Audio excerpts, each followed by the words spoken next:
guys and girls, ladies and gentlemen, welcome back to another video with me, Salty Dog. Today we are going to be watching a My Story animated first one, but we'll on this channel we'll watch some My Story animated, some Dhar Mann, and some extra stuff. So let's just get started right into it. Hello.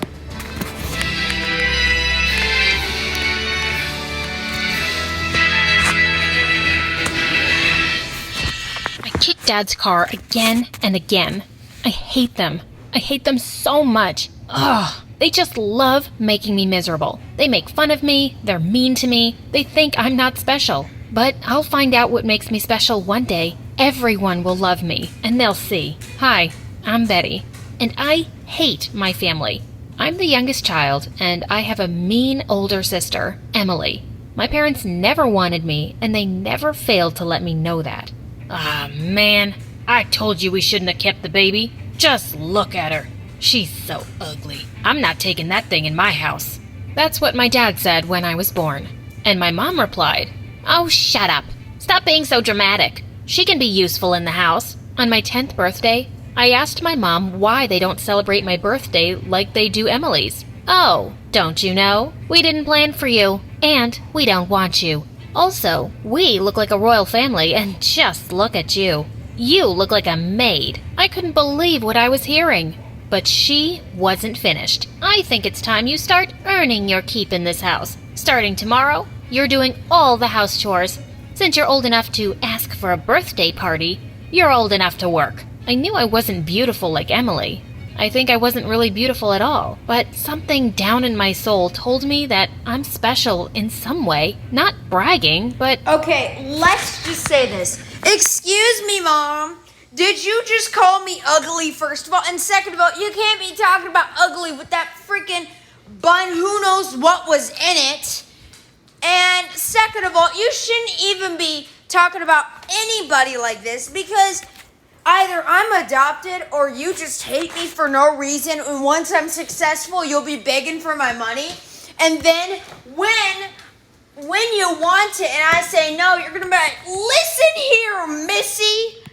And then I'm not going to give it to you. Boo-hoo, you lost your life. Boo-wah. Goodbye. I just knew it. I just had to find it. The next day, I was napping when my sister barged into my room and slammed the door. I woke up immediately feeling really startled. She stood by the door with a sneaky smile on her face. "Aw, poor baby. Are you scared? I'm so sorry I woke you up."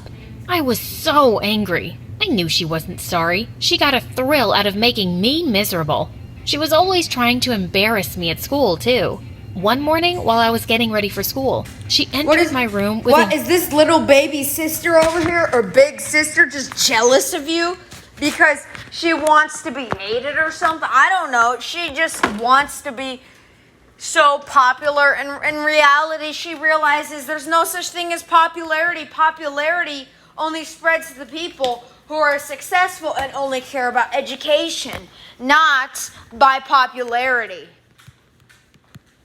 Yellow sundress and threw it at me. "Here, you can wear this. It's too outdated for me now, but it's still better than anything you have."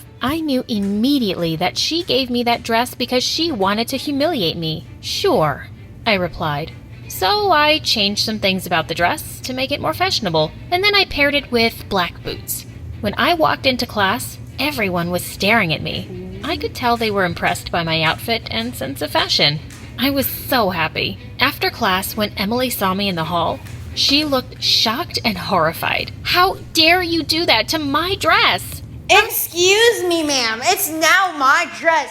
You gave the dress to me since it was, in your words, outdated. So it doesn't belong to you no more. It belongs to me and it's my fashion, not yours." Ugh. With that, she stormed off angrily, and I felt even happier. Now? One day, I saw Emily going through Mom's cupboard and walking away with a box. Of course, they wouldn't mind her taking anything she wanted, but a couple of days later, Mom barged into my room with Dad and Emily right behind her, accusing me of stealing her jewelry. I told her I didn't do it. Then I pointed at Emily. "Why don't you ask your precious daughter? I saw her taking it." Emily gave me an evil smile and I started to feel suspicious.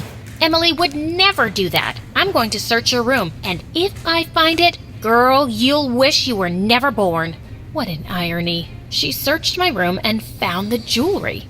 I was dumbfounded. Emily must have planted it in my room. I just stood there, speechless. You thief! Emily was giggling, and Dad started screaming at me. No matter how many times I said I hadn't stolen it, he just wouldn't believe me. He told me I was grounded for 2 weeks with no phone and no lunch money.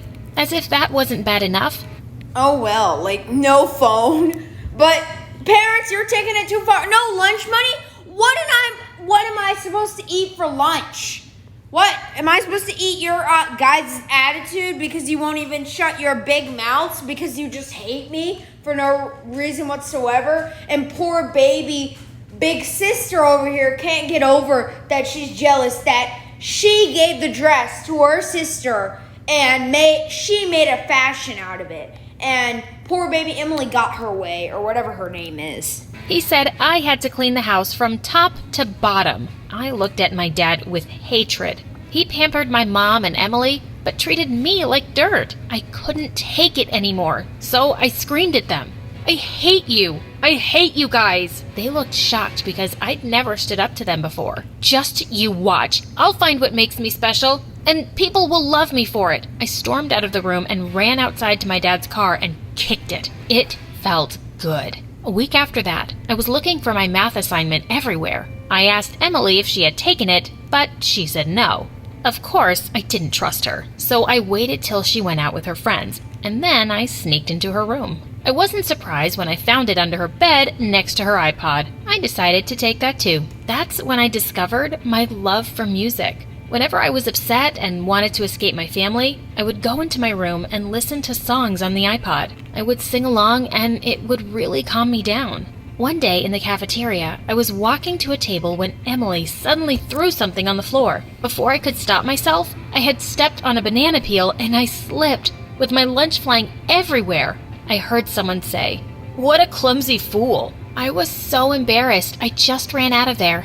After that day, I started eating in the school library all by myself. One day during lunch break, I was listening to music on my iPod as usual, and I started singing along when I heard a voice say, "Oh my, you have such an angelic voice." I turned around to see it was the school librarian, Mrs. Shepherd. She looked really impressed, but I didn't believe her.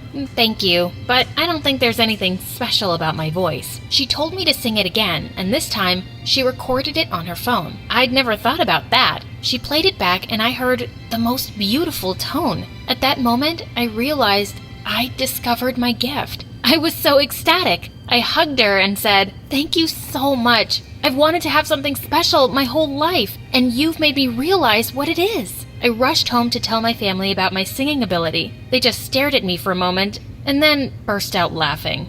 What in a Excuse me, Father, you won't be bursting out laughing when you can't get any money out of me, and I won't help pay your rent off because you were a bad buffoon to me when I was a kid. So you can't be laughing right now until it hits the future and I become rich and you guys fall behind on your bills, boo-hoo, get evicted, and that's the end of that.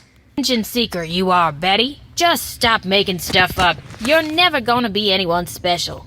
After the jewelry incident, I hadn't been able to forgive Dad for not believing me and treating me badly. And he was just doing it again. I wanted to hurt him as much as he had hurt me. So I decided to call his company and accuse him of theft. Dad worked as an account manager for a business firm, and I wasn't exactly sure if he had stole from the company. But someone as horrible as him must be shady, and I wanted him investigated. At the end of my junior year, I was singing in my room when my sister screamed from her room, "Stop squawking like a bird!" I rolled.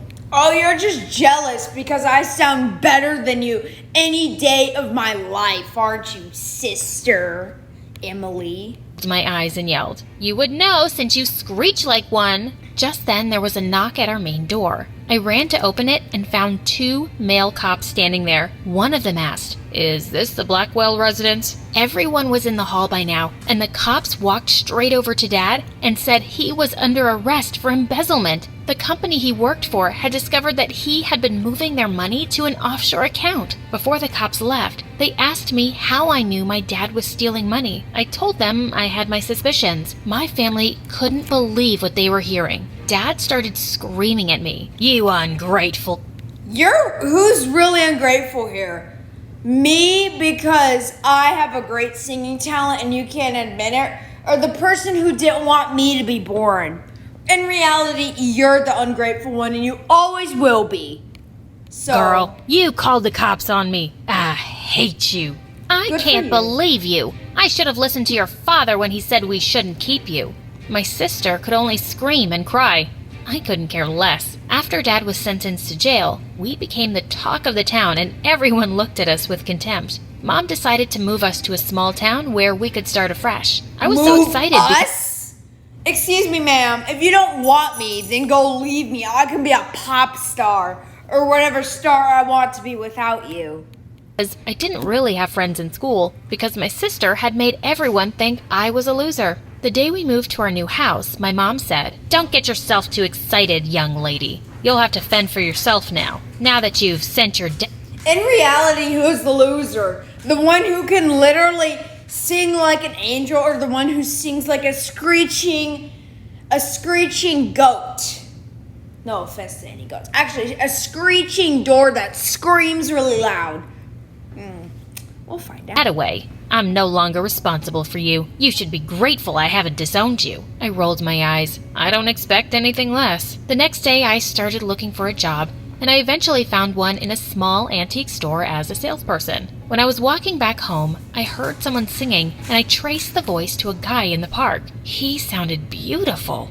I sat next to him on the bench and started singing along. He seemed startled, but didn't stop, and before I knew it, we'd gathered a crowd. Surprisingly, that became the beginning of my music career. After the performance, the guy introduced himself. "My name is Zach. You have a really nice voice. I've never drawn a big a crowd as you did today." I was so flattered I could only smile.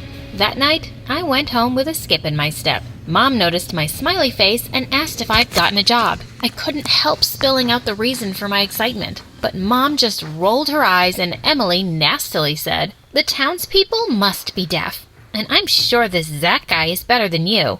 You're just jealous because I have talent, and you can't sing a note to save your life."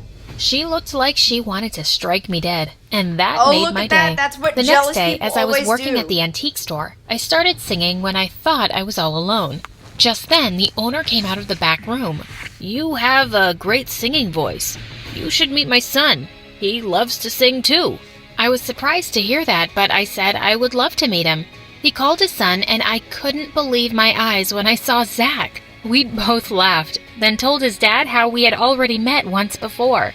And every evening since that day, we would go to the park and sing. We started making good money, and the townspeople were so friendly and kind to me. Zach welcomed me into their home, and his family became my family. During my senior year at school, I decided to participate in the annual talent show. I was dressing up at home for my performance when my sister locked me in the room. I screamed and banged on the door. "Open this door right now!" She didn't reply. I kept banging on the door. "I will be late for the show, you moron! Give me money and I'll open the door." She was unbelievable. "You dumb fool! It's not my fault you're so spoiled you can't work to earn your own money." I became frustrated and threw my chair at the door. She wanted the money I'd been saving to go to college. I vowed I wouldn't ever share anything with her, even if we were the last two humans on Earth. I finally escaped through the window without injuries, and I made it to school just in time. I performed really well, and at the end of the show, an elegant, well-dressed woman walked up to me and said, "You have a great gift. The world needs to know about it." She gave me a card and told me she would love to offer me a music scholarship. Turned out, she was one of the directors at Juilliard and was invited by Zach's dad to watch my performance. It was such an amazing surprise. That day was joyous, and the whole town was thrilled for me. Well, everyone except my family, and I don't care about them. Okay, guys and girls, we're going to have to end off the video here. Ladies and gentlemen, thanks for watching. Don't forget to drop a like down below and subscribe if you enjoy my content and if you enjoyed this video. And thanks for watching, and as always, peace!